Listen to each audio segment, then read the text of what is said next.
وبركاته وإن سلامي ميل والبو دوريدا دافهeda aad iga daawanaysaan halkaad iga daawanaysaanna waa Aisha lifestyle hadaad nagu cusub tahay channelka subscribe inoo saar muuqaalkan like saar asxaabtaada la share garay aad iyo aad baad u mahadsantihiin sida aan hore idinkaga ballan qaaday ayaa waxa halkan inaan idinkula soo wadaago wax walbo oo ugu dambeeyay xaaladda Aisha iyo sida ay hadda caafimaadkeeda uu ku sugan yahay inta aan ugu dogalin xaaladeeda bal waxaan rabaa waxyaabihii aan kala kulmay dhaqaatiirtii Aisha operation ku sameynay marka hore inaan halkan idinkula wadaago Aisha waxa uu qabtay xanuunkii habeennimadii xilli ay saacadu ahayd 6 saac iyo 5 saac xanuunkaas xilligaas qabanaya ma ahayn mid si toos ah u qabanaya ee wuxuu ahaa mid qabanaya cabaar kadibna deynay kadib Aisha waxaan kula taliyay maadaama uu xanuun haayo inaan baxno oo aan aadno bal isbitaalkii intaasna ay sida ku gasho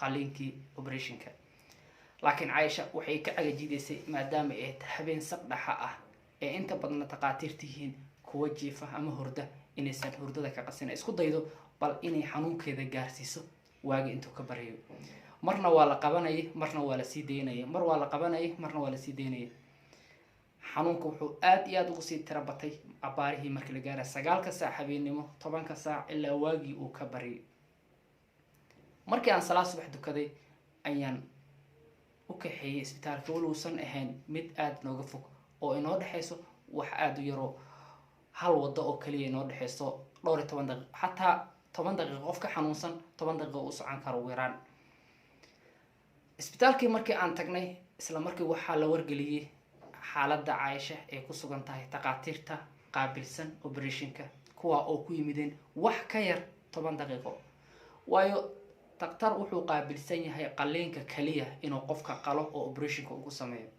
midna wuxuu qaabilsan yahay suuxdinta ama cirbada suuxidda oo lagu suuxiyo qofka la qalayo nasiib wanaag waa ay soo dhaqsadeen aad iyo aad ma sha Allah aadan halkan uga mahad celinayaa waa dhaqaatiir Soomaaliyeed waliba dhalinyaro ah waxaan leeyahay ma sha Allah aad baan ugu faraxsanahay kadib waxa dhacday dhaqaatiirtii markay yimideen ay arkeen xanuunka Aisha haayo uu yahay mid fool ah ugu dambeyn uu yahay mid dhab ah foosha hayso aad bay ugu caroodeen waxayna dhaheen ma ahayn gabadha in aad la sugtaan fool inay qabato waxa la rabay xilli allaale xilliga ee xanuun yar dareento inay tibaado waayo qofka operationka ah ee la qalaya mar walba ma ahan inuu sugo qaliin inuu sugo xanuunka raali ahaada waxa la rabaa qofka intuusan xanuunka qaban inuu yimaado laakiin maalinta aan balansan ayaaba iyada ahaydba waayo anaga kama aanan sii daahin laakiin xanuunka ayaaba ka soo horimidba kadib waxaan idin sheegay muuqaalkan idin kula wadaago wuxuu ahaa Aisha oo la diyaarinayo dharkii loo gelinayo oo dharka loo geliyo qofka qaliinka ah waa dhar ka duwan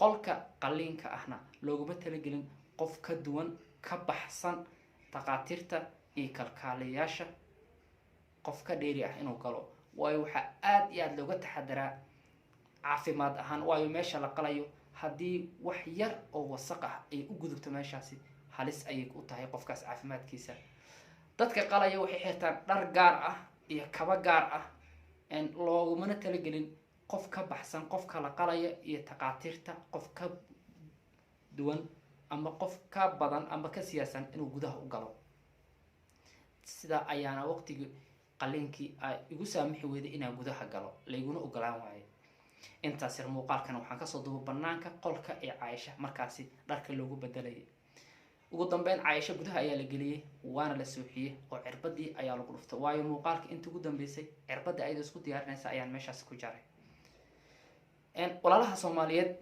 kadib cirbadii markii Aisha lagu duray waxa ay suuxinaysaa cirbada loogu talagalay waxay tahay xundurta inta ka hooseyso ayaa loogu talagalay qofka in laga suuxiyo caloosha godka ku yaala waa dadka qaar waxa laga yaabaa inaysan fahmin xundurta dadka qaarna af Soomaaliga is fahmi karaan kadibna waxa dhacday markii la suuxiyay lagu bilaabay qaliinkii waxaan iga sheekay xaaladii ay ku sugnayd xilligaasi dhaqaatiirtii ka qayb qaatay qaliinka Aisha markii la suuxiyay waxa dhacday marka lagu bilaabay qaliinkii oo ay u dhaceen xagga yamiinka in ay arkeen arrin kale oo la yaab ah taas oo ah Aisha inta aysan qaliinka lagu sameyninba in ay gudaha ka dhig bixisay cunugeediina uu halis u galay in uu saqiiraba. laakiin takhaatiirtii oo aada u fara fududa halkaan uga mahad celinayo ayaa waxay sheegeen mar kaliya inay arkeen cunugii dhiiggii habqanayo weliba aada u cabaya. cunugii ayay hal mar la carareen. marka waxaan idinkaga booda waxay tahay qaliinka marka lagu sameynayay Caaisha ay gudaha gacanta u geliyeen aysan cunuga soo qabanin, waxaa dhacday Caaisha in ay feeraha uga fariisteen si ay cunuga usoo riixaan. laakiin xilligaas meesha laga riixayo ma aheen meel ay gaaraysay kabaabisada amba suuxinta, waayo waxay jirkeeda qaybta sare si loo riixo oo bal cunugii, waayo inta ayuu galay, feeraha ayuu galay sida ay sheegeen. kadibna waxay bilaabeen bal inay riixaan si cunugii usoo fududaado oo hoos ugu soo dhaco. laakiin waxaa dhacday Caaisha inay xanuun badan dareentay, kadibna ay bilowday inay takhaatiirtii isku daydo maadaama ay xanuunsanayso inay iska riixdo. laakiin markay u xaal waayeen ayay waxay bilaabeen in ay cirbad dheeriya ku duraan si ay dhammaan u miir daboolanto, jirkeeda u noqdo mid aan waxba iska celi karin, maskaxdeedana iyo qalbigeedana uu yahay mid xaadir ah oo jooga ay wax dareemayso laakiin awood ay wax isaga celisay aysan lahayn. kadib waxay sheegeen cunugii inuu dhiig badan uu cabay, way kasoo saareen cunugii ayayna la carareen. kadibna waxay bilaabeen inay garaacaan si ay uga matajiyaan xabkii iyo dhiiggii uu cabay. alxamdulilah taasina waa ay ku guuleysteen. cunuga wuxuu noqday mid caafimaad qaba, wuxuuna bilaabay sida caadada ah cunuga caloosha hooyadii marka laga soo bixiyo inuu ooyin bilaabo. markuu ooyin bilaabay ayay waxay bilaabeen inay u dhiibaan kalkaaliyaasha qaar oo loogu talagalay inay cunuga nadiifiyaan, hagaajiyaan, kadibna dharkii u xiraan ee bambaska u xiraan. kadib takhaatiirtii waxay usoo jeesteen qaabkii ay u xalin lahaayeen xaaladii Caaisha, waxayna bilaabeen kadib inay nadiifiyaan, hagaajiyaan, kadibna ninkii sidaasi booskiisii ay u geeyaan, kili walbo booskeeda ay u diyaariyaan, kaadi heesta gooni loo diyaariyo. ugu dambeyn markii ay gudihii nadiifiyeen waxay ku bilaabeen tuliinkii oo loogu talagalay caloosha qaybaha hoos in lasoo tolo, qaybta korena sida caadada ah waxay saaran koollo. marka meeshaas ayay xaaladda Caaisha maraysay oo waa ay u hagaajiyeen. bal aan soo wada fiirino mar kaliya cunugii xilligii lasoo bixinayay, waayo waxay tahay inta Caaisha la tulayo waxaa lasoo bixinayaa marka hore cunuga, waxaana la geynayaa qolkaas oo ah qol loogu talagalay oxygen leh, si cunuga wuxuu kasoo baxay calooshana waxay tahay gudaheeda mid kulul, banaankan waxaa loogu talagalay inuu cabaar ku jiro meel kulul. waxaa loogu talagalay marka meel gaar ah oo ilmaha operationka iyo ilmaha qaarba loogu talagalay in la geeyo si saacado ay ugu jiraan hawadana uu la qabsado. alxamdulilah waxay dhashay Caaisha cunug caafimaad qaba 100% lixdiisa lixaan taam yihiin, maasha allah, aadna u caafimaad qaba sida aad muuqaalka ka arki doontaanba. marka walaalaha Soomaaliyeed kadib waxaan aadaynaa xaaladii Caaisha. operationkeedii waa la dhameeyey, qalinkeedina waa la dhameeyey. halkan waxaad ka arki doontaan sariirtii loogu talagalay Caaisha in lagu soo qaado loogu geeyo qolkeeda barefadka ah. sariirta hadda idiin muuqato waa sariirta loogu talagalay in lagu dejiyo, waayo waxay saaran tahay sariirtii aad arkayseen muuqaalka hore. sariirta operationka waa mid gaar ah, kadib waxaa lasoo saaraa mid kale oo luga leh, midaas oo loogu talagalay bukaanka in la saaro si toosana loogu geeyo qolka barefadka ee markaasi lagu dabiibi doono ilaa ay ka bogsanayso. sariirtii ima aysan suurtagelin inaan idinkula wadaago Caaisha oo sariirtii saaran oo loo wado qolkeedii qaaska ah, waayo aniga ayaaba waxaa lagaga baahday qayb ka mid ah inaan sariirtii qabto oo aan caawiyo ilaa laga gaarayo qolkeeda gaarka ah. walaalaha Soomaaliyeed halkan waxaan ugu mahad celinayaa dhammaan tiina meel walba dunida daafeeda ka joogtaan, sida quruxda badan ee aad ila soo xiriirteen, sida quruxda badan ee aad ula damqateen. waxaan arkay kumanaan kun ee qaybaha commentiga ah nagula wadaagayay sida ay aad uga xun yihiin xaaladda Caaisha, aad nagu luusayn. waxaan leenahay aad baad u mahadsantiin. inta aan jecelahay in ka badanba idinka ayaa jecel. waxaana ogaaday dad maanta iga sokay Caaisha inaaba idinka tihiin. runaantii aad baan ugu farxay. daqiiqad ayaan ula socday iyo second commenti walbo oo aad meeshaasi kusoo qorayseen.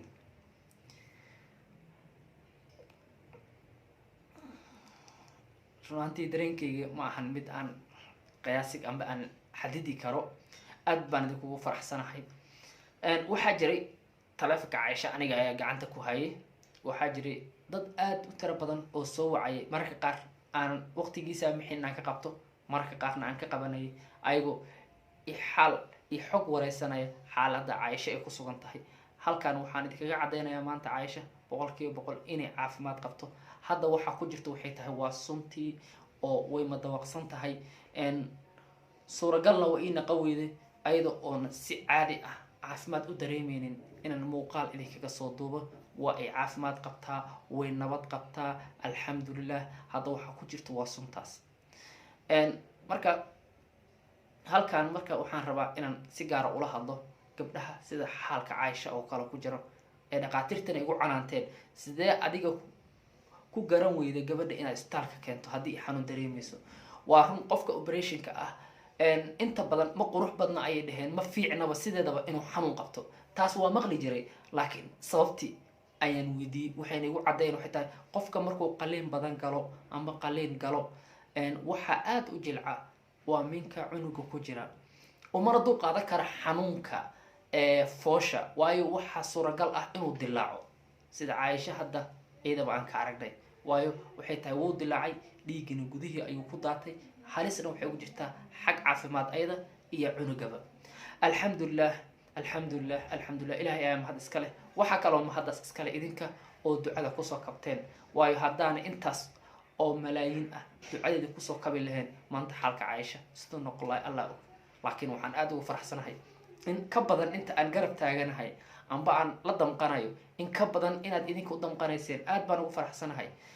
in ka badan inta aysan ehelka amba qaraabada aysan xaalkeena ogaan, idinka ayaaba ogaadeenba. maasha allah, aad baan ugu faraxsanahay. maanta waxaan ogaaday inaad familka inoogu dhow inaad idinka tihiin. aad baan idinkugu ammaanayaa. waxaa jiro dhammaan asxaab aad u tiro badan gabdho u badan inay nagu soo boqdeen xataa isbitaalka. kaana muuqaal kale ayaan idinkula wadaagi doonaa bidnil karim.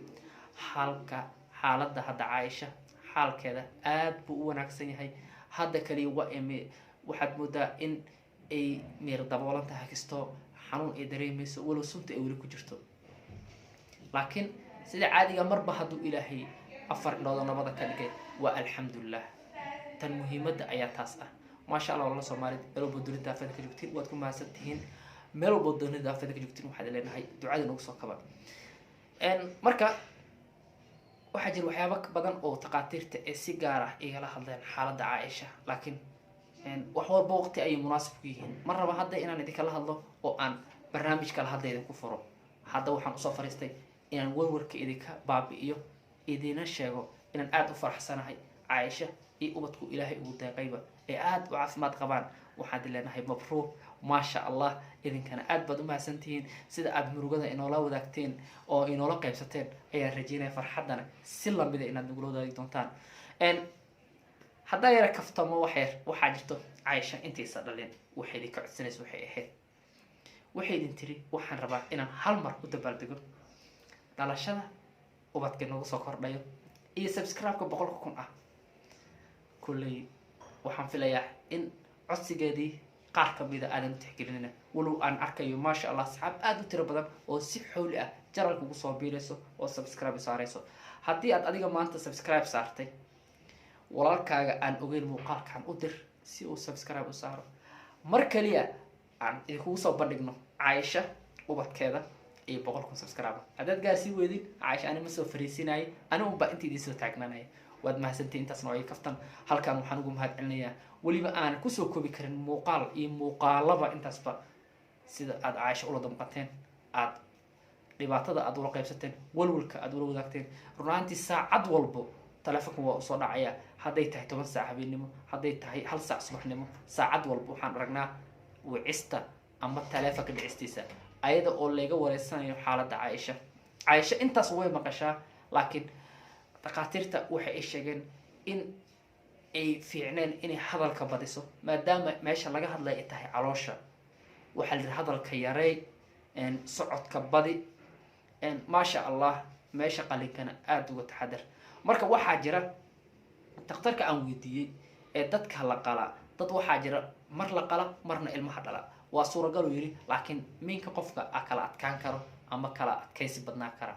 qofka mar hadduu qalin badan galo ma wanaagsano qofka inuu sugo xanuun. marka walaal haddaad adiga ka mid tahay dadkaas oo kale sida Caaisha oo kale, fadlan ku dadaal intuusan xanuunku qaban inaad taqatirkaaga gaarka ah aad la xiriirto.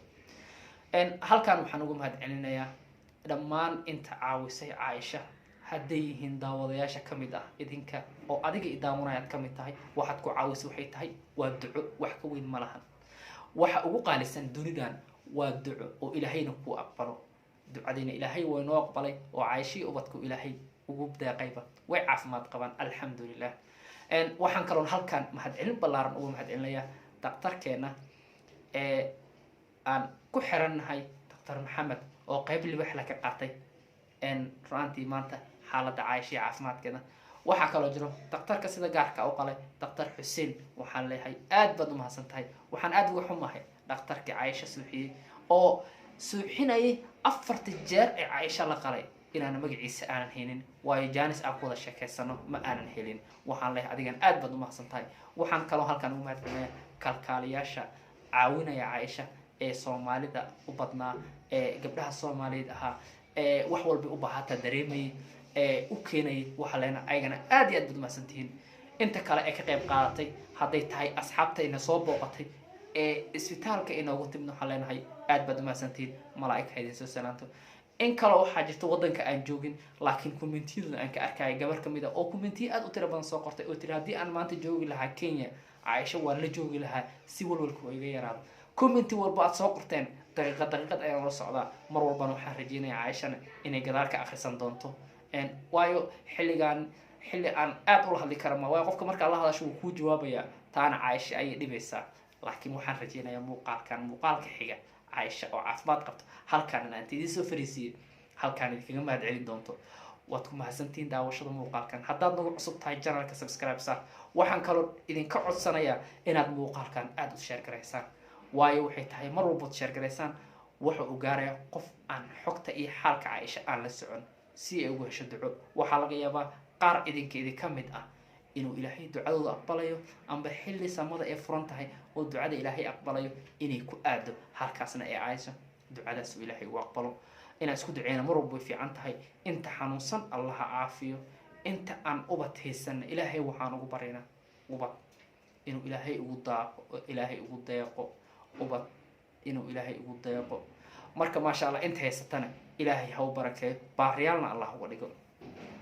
marka walaalaha Soomaaliyeed hal muuqaal iyo 2 muuqaal kuma soo koobi karo sida aan idinku mahadcelinayo, sida aad inoo garab taagantiin, sida aan run ahaantii maanta aan ogaaday xataa anigii aan aaminsanaa Caaisha qof iga sokeysay inaysan jirin inaad idinka iga dhowdihiin, taasna farxad ayay tahay. aad baan idinkaga mahadcelinayaa. muuqaalka waxaan rabaa halkaas inaan kusoo koobo. waxaan usoo fariistay inaan walwalkeedii ka yareeyo aniga oo shaqo badan ii taalo iyo xaalka Caaisha inaan la socdo oo aan taagnaado wax alaal waxay u baahan tahay usoo qabto. waayo cunugii xataa markii ay siinayso naaska waxay u baahan tahay inaan aniga cunuga usoo qabto, waayo maba awoodo inay soo qabsato, waayo waa dareemi kartiin qof qalan. marka maasha Allah aad baad u mahadsantihiin, aad baad u mahadsantihiin, aad baad u mahadsantihiin. insha Allah muuqaalka xiga sidaan waxaan ka rajeynayaa annagoo kasii farxad badan inaan halkaan kula soo wadaagi doono. waad mahadsantihiin walaalaha qaaliga, aad iyo aad baad u mahadsantihiin. 1,000 jeer waxaad leeyahay shukran. waxaan rabaa halkaas inaan muuqaalka ugu baxo, mana jeclin inaan idinka tago, laakiin xaalka Caaisha raba inaan aado. waxaan rajeynayaa hadda qalbigiinu idin degay, niyadda idin degtay. maasha Allah waxaan idin leeyahay assalaamu calaykum waraxmatullaahi wabarakaatu.